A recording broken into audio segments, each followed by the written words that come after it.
plaintiff, Nikisha Smith, was best friends with the defendant's sister. And after the defendant's sister and mother passed away, Nikisha felt obligated to help her. Nikisha claims she currently has the defendant's daughter living with her. And she's suing because she co-signed on an apartment for the defendant, but she left before the lease expired. Defendant Erica Pittman says she's known Nikisha since the 4th grade. And after her mother and sister passed away, Nikisha and Nikisha's mother became the only family she has left. Erica claims she only abandoned the lease because Nikisha said she had someone else who wanted to move in, and therefore she doesn't owe. Start with you. Okay, I'll just give you some history. I met Erica when we were in middle school. Her sister and I were best friends. We went through school together as friends and continued until we grew up. In 2011, their mother became sick and she passed away in August of 2011. And then not even a year later, June 26th of 2012, my best friend, her biological sister, was tragically murdered. When that happened, I felt like it was my job to step up and help Erica because her mother had just passed. And then to top it off, I lost my best friend. She lost her sister. So I gained a sister within Erica. Good.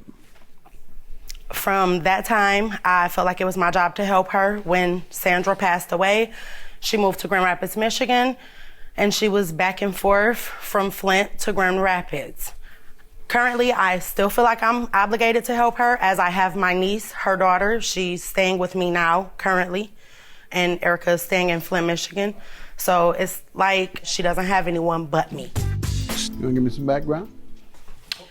Pretty much what she said. I've been knowing her since I was in the 4th grade. Her and my sister were really close. And in the time of my mom passing, she became even closer with me and my sister. And when my sister died, that's when it became her and her mom replacing my mom and my sister. So I moved back and forth from time to time to Grand Rapids from Flint. And then recently I moved there, I believe in the end of 2015 or the beginning of 2016.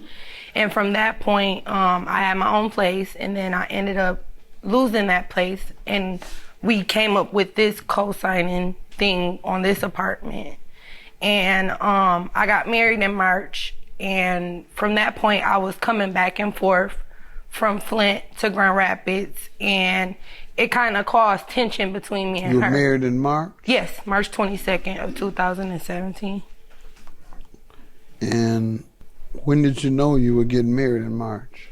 I knew way before then that I was getting married. Like how long before then?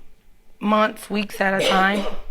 Maybe, I would say probably like... When did you set your wedding date?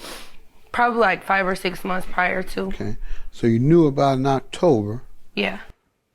That you wouldn't be living there? Well, no. I had told Nikisha that I was going to wait until my daughter was finished with school to decide whether if I wanted to move back to Flint or stay in Grand Rapids. All right. When did you tell her that? Sometime in April, mid-April. Let me hear from you. What are we suing about? On 2016 November, my mom stated that Erica could no longer stay with her, that she had to get her own place because she has a 4-year-old. Erica applied at several places. She even went so bad as to staying in a shelter and letting my niece stay with me. She That's when I was homeless? Yes. But she had set her wedding date a month before she was homeless. She's not very responsible. No. But you got a fiance. That's all I'm trying to point out. You're right, Judge. Got it. Okay, you're right. So my mother stated that Erica... Fiance in October, homeless in November. Was the fiance there? No. In the shelter? No. All right. Okay, so in November when she went to go and get the apartment, I co-signed for her. The reason that I co-signed for her is because she didn't have anyone else to co-sign or even help her get a place.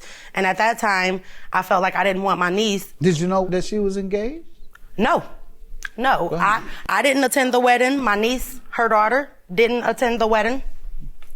So, no. Because I thought if you knew, that would be the natural question. Right, I would have said... Girl, You want me to co-sign? You don't have any place to stay when you get married? You're right, Judge. Your fiance? What's Yeah. happening here? At that time, Erica was working. She had a job. So I co-signed. I said, okay, it's a year lease. This is what we got to do. How much was it per month? $500 per month, Starting when again? November of 2016. All right, and what happened? Okay, so she stayed there. She paid the rent up until March. March 22nd, Erica decided to get married. We didn't No, even... she decided in October. You just found out. Go ahead. In March 22nd, she decided to get married. No one in her family was there. It was just her and the wife. So when she got married, in my mind, I'm thinking, you're a grown woman. She's a grown woman. Why do you need little old me on the lease? See if you can get me taken off and get your wife added, since ultimately you'll be living together. I asked her a couple times, like, can you have your wife pay the application fee and apply, to see if she can get me taken off?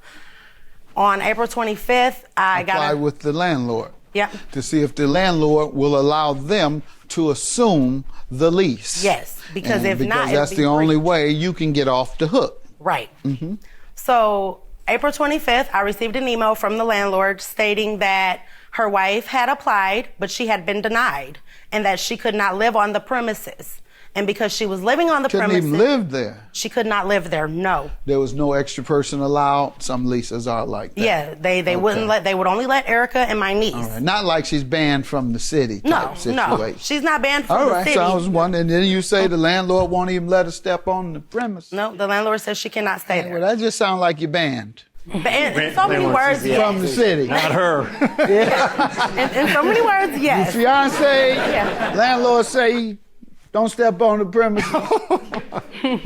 Her fiance was banned, and Yes. what happened? When her fiance was banned, they also sent that email saying that she couldn't stay there. Erica called and was like, if my wife can't stay here, I can't stay here. She said she was going to wait until the end of May to leave the premises because her daughter had to finish school. I told her, I said, well, if that's the case, you might as well leave and let someone take over the apartment. On April 28th, Erica was not in Grand Rapids. She was in Flint. I called her several times to see what we were going to do, because at this time, Judge, I know in my mind, she doesn't have a job. The wife doesn't have a job. And with May 1st coming, guess who's going to pay rent? Me. So I was trying to do everything I could to get it out of my name. So you essentially are suing her for abandoning the lease. Yes. And those months are what? It's 7 months. I actually have it here. Let's see it. Ma'am, what do you say to this? She said that she co-signed for you and you abandoned the lease by moving out before. Which is true. That's true. I'm not denying the fact of that. But like I said, I wasn't planning. I didn't even say that I was gonna leave at all completely. I just said that I would decide whether if I was going back home or stay there once my daughter was finished with school. And her response was, well, I'm not waiting. I have someone who can come and take over the lease now and pay May and June's rent. So if that's what you want to do, then that's what's going to be done. And after that point, there's nothing else to be worried about. And that's where I took the Who initiative. took over? She didn't move in. She applied, but she didn't meet the... Who did take over? Nobody. The apartment... So why shouldn't you pay? I never said I shouldn't. I just... Oh, okay. Well, why are we here? $3,555. She never said she wouldn't pay. I don't know why you're suing her. Have a good day. Judgment for the plaintiff.